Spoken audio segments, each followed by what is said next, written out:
این هنرمندان که زمان با سرودهایشان دل صدها هوادار خود را شاد می‌کردند، با گذشت سالها دوباره از خود درک دادند. آنها سرودهای قدیمی مشهورشان را از نو سرودند.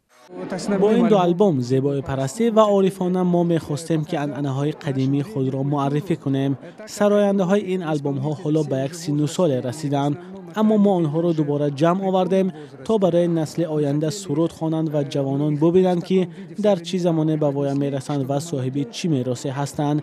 تمام موسیقی‌هایی که اینجا جمع آوری شدند از یک تاریخ بزرگ حکایت می‌کنند. با شنیدن سرود الفت ماه محمدن برا و حاضرین خیالاً به دوره جوانی خود رفتند. سرودی که زیر نوازشش لحظه های شیرین و زمان عاشقی خود را گذرانیدند.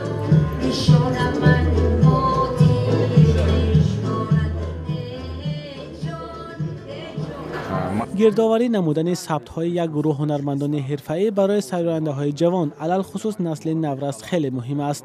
برای نگاه داشتن عنعنه‌های موسیقی مساعدت می‌کند. فعلا چنین رونمایی‌ها خیلی کمند. این کاری خوب است که ما پیوندی با نسل نو برقرار می‌کنیم.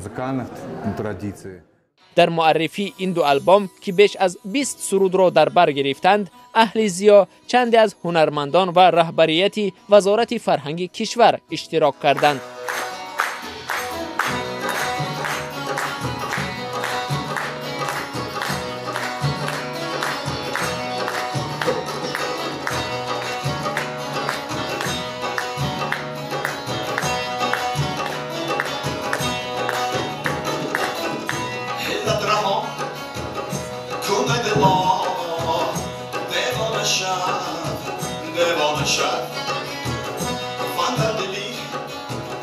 آتش در راه پروانه شب